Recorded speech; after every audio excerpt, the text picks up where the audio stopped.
Hello students, जैसा कि आप सभी लोगों को पता है कि जोसा की काउंसलिंग का शेड्यूल आ चुका है। ठीक है, इस बार बहुत लेट आया है बट फाइनली आपके एग्जाम भी हो चुके हैं और शेड्यूल आ चुका है।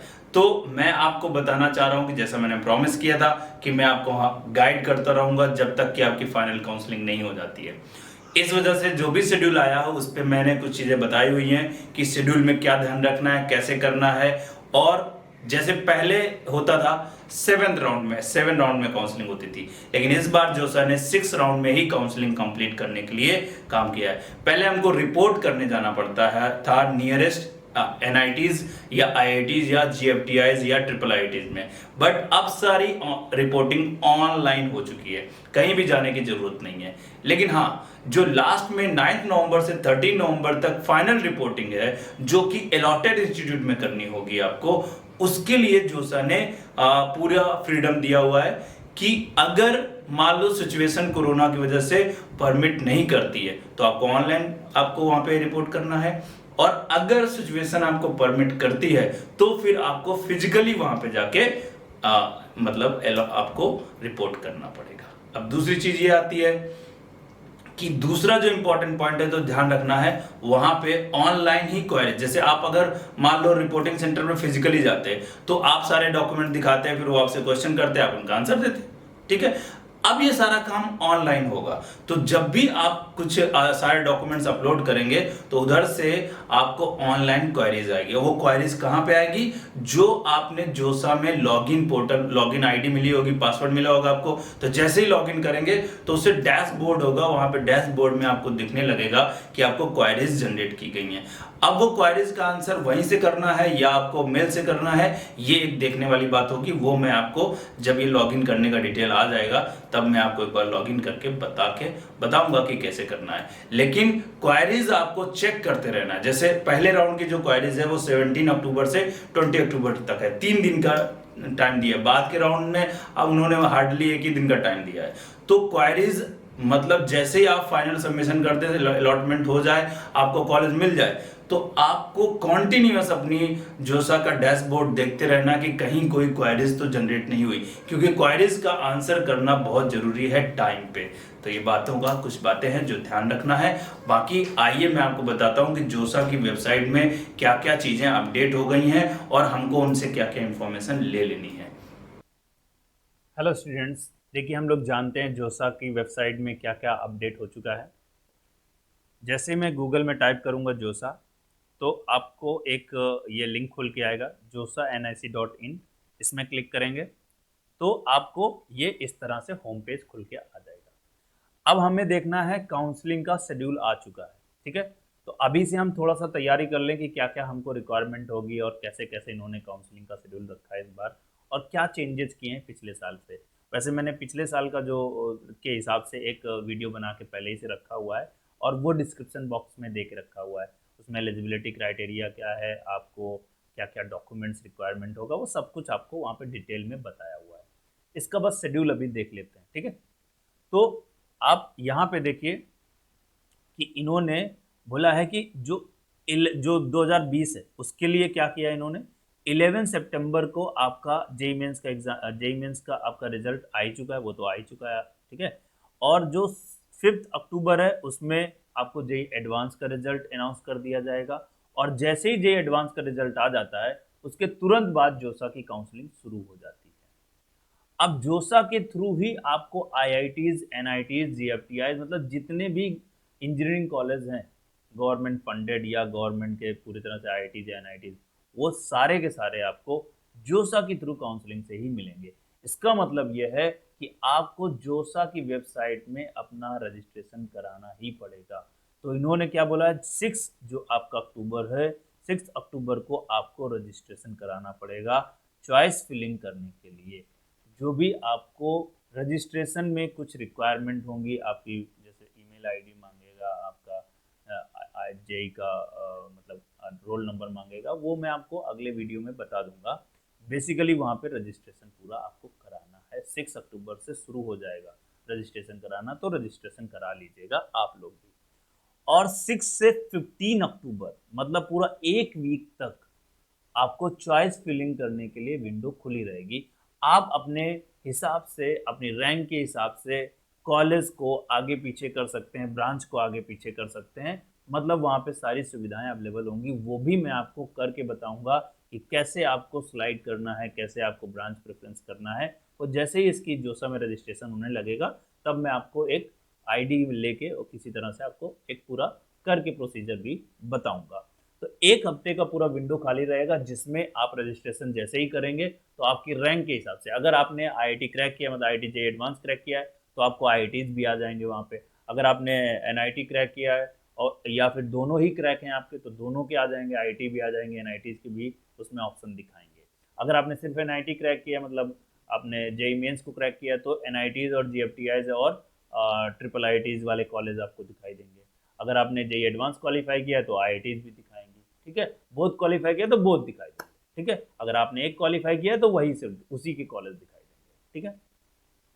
अब बात यह है कि ये पूरा एक जो विंडो है एक हफ्ते का, इसमें आपको पूरे कॉलेज अपने हिसाब से भर देने, और कॉलेज की फीलिंग इज वेरी इंपॉर्टेंट, समझ रहे हो, यहाँ पे कॉलेज की फीलिंग बहुत ज़्यादा इंपॉर्टेंट है। और सबसे ज़्यादा बात ये अच्छी है कि एक हफ्ते तक देंगे और उसमें 2 मॉक अलॉटमेंट भी होंगे।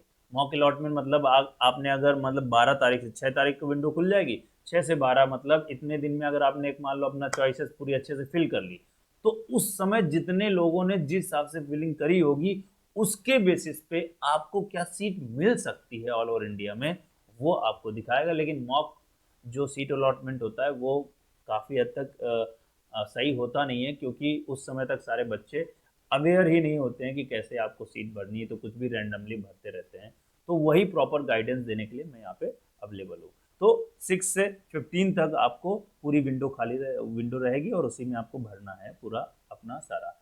और एक बात याद रखिएगा, मेरी सलाह है कि 15 अक्टूबर है उसके पहले पहले आपको सबमिट कर देना है अपनी चॉइस फिलिंग करके। मतलब 15 का वेट नहीं करना कि मान लो कोई अगर आपका नेट नहीं चल रहा है या कोई और बात है तो वो उस दिन मतलब चॉइस ही आपका सबमिट नहीं कर पाए, तो उसके 14 तक ही और इवन 13 तक ही आप अपनी सारी चॉइसेस फिल कर लीजिए और उनको फाइनली सबमिट कर दीजिए। जब आप फाइनल चॉइस फिल कर लें तो उसका एक प्रिंट आउट ले लें और सारा चेक कर लें कि मैंने जो भरा है, जो मैं चाहता था वही है कि नहीं, कहीं चेंज तो नहीं है किसी पेज में। और उसके बाद जब आप संतुष्ट हो जाएं पूरी तरह से तो उसको फाइनली सबमिट कर दीजिएगा, ठीक है। तो नहीं तो अगर आप सबमिट नहीं करेंगे तो ऑटोमेटिकली सबमिट हो जाएगा, बट अगर मान लो आपका रैंडमली कुछ भी अरेंजमेंट आ गया तो उससे प्रॉब्लम हो जाती है। इसलिए आप उसको सबमिट कर दीजिएगा अपने हाथों से फाइनल जो, और उसका एक प्रिंट आउट भी ले लीजिएगा, ठीक है। तो ये आपको 15 तक कर देना है। 15 के पहले पहले आपको पूरा फाइनल जो सीट भर के सारे कॉलेज का ब्रांच वाइज भर के उनको सबमिट कर देना। अच्छा, अब उसके बाद क्या होगा, 17 अक्टूबर को फर्स्ट राउंड का सीट अलॉटमेंट होगा, मतलब पहले राउंड का सीट अलॉटमेंट होगा, ठीक है। अब अगर मान लो आपको सीट मिल जाती है, सीट मिल जाती तो क्या करना पड़ेगा, तो आपको ऑनलाइन रिपोर्टिंग करनी पड़ेगी। मतलब अब किसी नियरेस्ट एनआईटीज या आईआईटीज में नहीं जाना होगा, आपको ऑनलाइन घर से बैठ के ही रिपोर्ट करना है रिपोर्टिंग सेंटर पे, ठीक है। उसका उसके लिए आपको फी पेमेंट करना पड़ेगा। जो सीट आपको मिली है आपने उसको एक्सेप्ट कर लिया तो आपको फी पेमेंट करना पड़ेगा। फिर आपको डॉक्यूमेंट्स अपलोड करने पड़ेंगे। मान लो आप किसी कैटेगरी में है, आपका 10 12 की मार्कशीट जो भी है सब अपलोड करने पड़ेंगे। ये मैंने पिछले वीडियो में बता के रखा है, आप उसको देख लीजिएगा, ठीक है। और अब जब अपलोड करते हैं तो उसी समय अगर वहां से कोई क्वेरीज जनरेट होती है, मान लो कि आपने कोई एक कास्ट सर्टिफिकेट जनरेट किया और उसमें आपने मान लो सही टाइम का, मतलब 1 अप्रैल के बाद वाले होने चाहिए ना, अभी इसमें बताया गया है कि 1 अप्रैल के बाद वाले ही सारे सर्टिफिकेट होने चाहिए। ईडब्ल्यूएस को तो खासकर मेंशन किया गया। तो अगर ऐसा कुछ है तो आपका उसी समय के बाद का सर्टिफिकेट होना चाहिए। अगर मान लो आपने पहले का अपलोड कर दिया तो वहां से क्वेरीज जनरेट हो जाएगी कि आपका ये अप टू डेट नहीं है, आप इसको अप टू डेट करिए। तो आपको फिर जो आपके पास वो नया फॉर्मेट पड़ा होगा नए उसमें वो अपलोड करना पड़ेगा। इस तरह से कोई भी क्वेरीज आ सकती हैं उनकी कि यहाँ पे पिक्चर साफ नहीं है या क्लियर दिख नहीं रहा है, कुछ भी हो सकता है, तो आपको फिर से अपलोड करना पड़ेगा। तो इसके लिए इंपॉर्टेंट क्या है, तो जोसा की साइट में जब आप को एक लॉगिन और पासवर्ड मिलेगा, लॉगिन आईडी और पासवर्ड मिलेगा, तो जैसे ही आपको सीट अलॉटमेंट हो जाए तो उसके बाद कोई क्वायरीज जनरेट हो तो हर 2 घंटे में, 3 घंटे में, 4 घंटे में आप चेक करते रहिएगा कि कोई क्वायरीज तो जनरेट नहीं हो गई। उस क्वायरी का तुरंत के तुरंत रिप्लाई करना है आपको, ये बात ध्यान रखना। अगर आप क्वायरीज को टाइम पे रिप्लाई नहीं करेंगे तो फिर वो अपने हिसाब से एक्शन ले सकते हैं। इस वजह से जो भी क्वायरीज जनरेट होंगी फर्स्ट राउंड के सीट अलॉटमेंट के बाद उसमें तुरंत आपको करना है। और उसमें लास्ट डेट भी दी हुई है कि last date to response the queries of round 1 में जो भी क्वायरीज जनरेट होंगी उनका रिस्पॉन्स भी आपको 20 अक्टूबर तक कर देना है। मतलब 17 को आपको पेमेंट करना है और 20 अक्टूबर तक आपको कोई भी क्वायरीज आएंगी तो उसको लास्ट डे होगा उस दिन तक आपको क्वायरी को रिप्लाई करना ही करना है। ठीक है, अब फर्स्ट राउंड की काउंसलिंग हो गई, जिनको फर्स्ट राउंड में मिल गया उनको उन्होंने रिपोर्ट कर दिया, अब उनका काम खत्म। जिनको नहीं मिला फर्स्ट राउंड में वो बाय डिफॉल्ट सेकंड राउंड में चले जाते हैं। सेकंड राउंड के लिए फिर से सीट अलॉटमेंट होगा और वो आपका seat allotment for second round होगा। ये हो गया सीट अलॉटमेंट। फिर अगर आपको सीट मिल जाती तो सेम प्रोसीजर फॉलो करना पड़ेगा, आपको फी पेमेंट करना पड़ेगा, डॉक्यूमेंट्स अपलोड करने पड़ेंगे, अगर कोई क्वेरीज आती हैं तो उनको आंसर करना होगा, उसकी भी लास्ट डेट दी हुई है। ठीक है, देखो पहले 3 दिन दिया है क्वेरीज को, फिर एक ही दिन दिया है क्वेरीज को रिप्लाई करने के लिए। तो वो मान रहे हैं कि शुरुआत में हो सकता है बच्चों को समझ में ना आए, तो बाद तक बच्चे हैबिचुअल हो जाएंगे और वो समझ जाएंगे, तो एक ही दिन का उसमें सिर्फ डिफरेंस दिया है। ठीक है, और फिर अगर आप मान लो सीट कोई विड्रॉ करना चाहते हैं या एग्जिस्ट करना चाहते हैं, मान लो आपको कोई अलॉटमेंट हुआ, आपने सोचा यार इस साल अच्छा नहीं, अगले साल तैयारी करेंगे, तो आप उससे विड्रॉ कर लें अपनी सीट को, वो भी यहाँ पे ऑप्शन दिया हुआ है। ठीक है, इसके बाद थर्ड राउंड का होगा, ऐसे fourth round, fifth round, six round, तो टोटल 6 राउंड की काउंसलिंग है इस बार। ठीक है, 6 राउंड तक काउंसलिंग होगी आपकी। अब ये 6 राउंड की काउंसलिंग हो जाने के बाद मान लो ये टोटल 9 नवंबर तक ये पूरा प्रोसीजर चलेगा आपके 6 राउंड तक काउंसलिंग होने के लिए। पहला राउंड में नहीं मिला दूसरे में जाइए, दूसरे में नहीं मिला तीसरे में जाइए, तीसरे में नहीं मिला चौथे में जाइए, ऐसे करके आप लास्ट राउंड तक जाएंगे। ठीक है, अब जिनको सीटें मिल गई हैं इन 6 राउंड में, किसी भी राउंड में अगर सीट मिल गई है तो उनको 9 नवंबर से 13 नवंबर तक, मतलब ये आपको ऑलमोस्ट 4 दिन का टाइम मिलेगा। ठीक है, इन 4 दिन के टाइम में आपको जहां भी कॉलेज मिला है, ठीक है, जो भी कॉलेज मिला है, मान लो आपको चेन्नई में कोई कॉलेज मिला है, या आपको तमिलनाडु में कोई कॉलेज मिला है, या आपको मुंबई में कोई कॉलेज मिला है, या आपको मान लो केरला में कोई कॉलेज मिला है, जहां भी कहीं भी कॉलेज मिला है, तो वहां पे उस पर्टिकुलर अलॉटेड इंस्टीट्यूट में आफ्टर राउंड 6 आपको, चाहे आपको पहले राउंड में मिला हो, चाहे आपको तीसरे राउंड में मिला हो, किसी भी राउंड में मिला हो, इस डेट के बीच में आपको वहां जाके आपको फिजिकली अपियर होना है, अपने डॉक्यूमेंट्स वेरिफिकेशन करना है, फिजिकल आपको वहां पे प्रेजेंस देना जरूरी है। लेकिन उन्होंने एक बात और मेंशन करी है कि अगर मान लो जैसे इस साल कोरोना चल रहा है, तो कोरोना अगर की वजह से अगर मान लो परमिशन नहीं मिलती है कि आप वहां जाएं, आप परमिट नहीं करती, सिचुएशन परमिट नहीं करती है, तो इन्होंने बोला है कि दूसरा ऑप्शन भी खुला है कि आप ऑनलाइन वहां पे अलॉटेड इंस्टीट्यूट में जाके आप सबमिट कर सकते हैं सारी चीजें, वहां पे भी आप कर सकते हैं, बिल्कुल ऑनलाइन ही वहां उसका भी प्रोसीजर होगा। लेकिन अगर वो परमिशन देते हैं तो फिर आपको फिजिकली वहां प्रेजेंट होना पड़ेगा उस अलॉटेड इंस्टीट्यूट में। ठीक है, और वहां पे यहाँ पे देखो ये लिखा है documents verification resolution of queries responded by IITs and NITs plus institute will be proceed in parallel in each round, है ना, हर राउंड के पैरेलल में ये काम होता रहेगा, जो भी आपकी क्वेरीज हैं वो होती रहेंगी, फिर नेक्स्ट राउंड, फिर क्वेरीज, फिर नेक्स्ट राउंड, तो वो सारा प्रोसीजर चलता रहेगा। लेकिन ये सबसे इंपॉर्टेंट है 9 to 13, क्यों? क्योंकि अगर आपको अलॉट हो गया है तो वहां पर रिपोर्ट करना ही पड़ेगा। रीजन क्या है, देखो उनको आप भाई क्या है कि बहुत सारे बच्चे लेंगे, हो सकता है वो ना जाए। ठीक है, जब वो नहीं जाएंगे तो वो सीट खाली रह जाएगी, तो उनको पता भी तो करना है कि कितनी सीटें खाली रह गई, ताकि वो स्पेशल राउंड की काउंसलिंग करा सकें।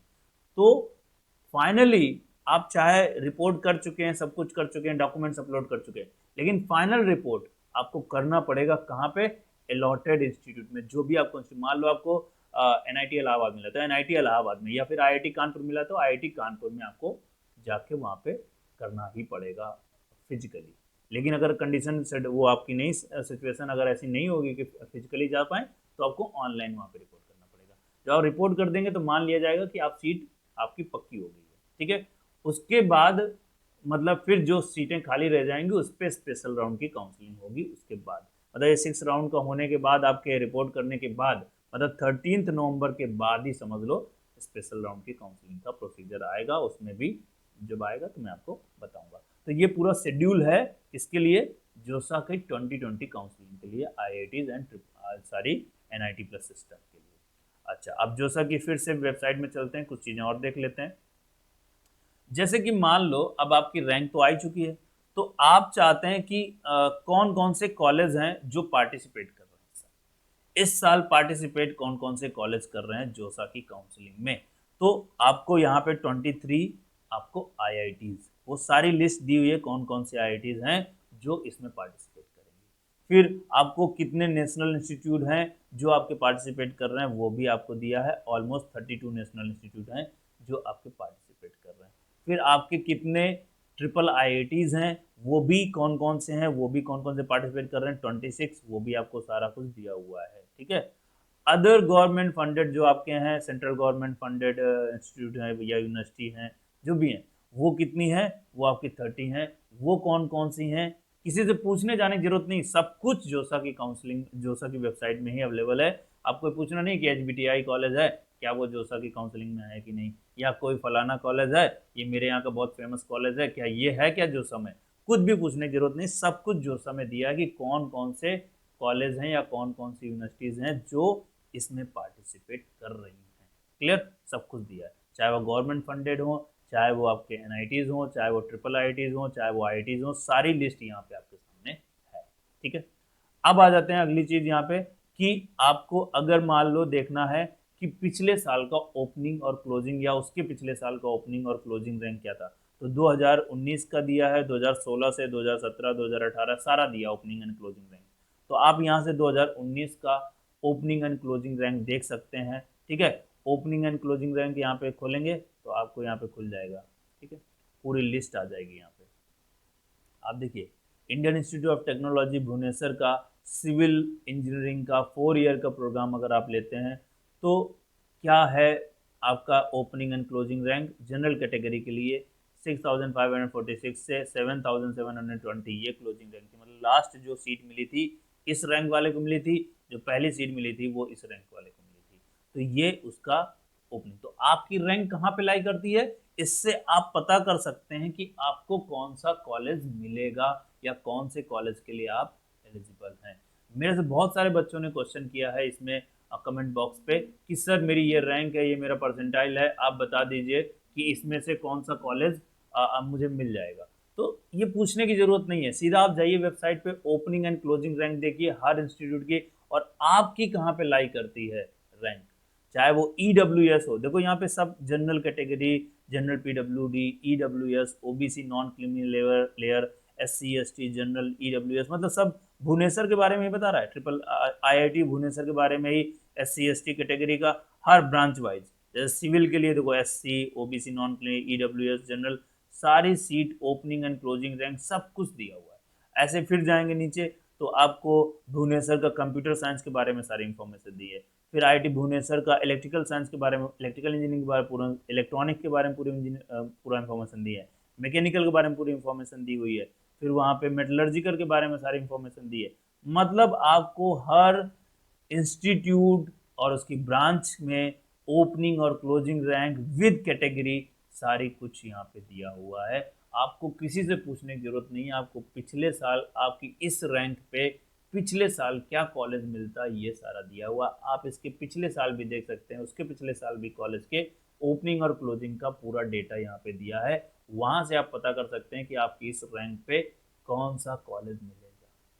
फिर मैं आपको बताऊंगा कि कॉलेज कैसे भरना है। ठीक है, अगर आपने डिसाइड कर लिया कि मान लो आपकी ये रैंक है और इस रैंक पे आपको आईआईटी भुवनेश्वर मिल सकता है या एनआईटी इलाहाबाद मिल सकता है या कुछ कुछ आपने सारे डिसाइड कर लिए और लिख लिए उनको कि मेरी इस रैंक पे ये मिल सकते हैं, तो जो मिलने के चांसेस हैं उनको जब आप कॉलेज भरेंगे तो कैसे भरना है और अदर वो ऐसे भरेंगे तो उनको कैसे भरना है, ये मैं आपको अगले वीडियो में बताऊंगा कि कॉलेज कैसे फिल करना है, चॉइस फिलिंग कैसे करना है, क्योंकि वो बहुत इंपॉर्टेंट है। अगर वो आप स्मार्ट वे से नहीं करेंगे तो आप सही कॉलेज नहीं पा पाएंगे, अपनी ऑप्टिमाइजेशन ऑफ रैंक नहीं कर पाएंगे। ठीक है, तो आज के लिए इतना ही, और देख लेते हैं यहाँ पे। अच्छा,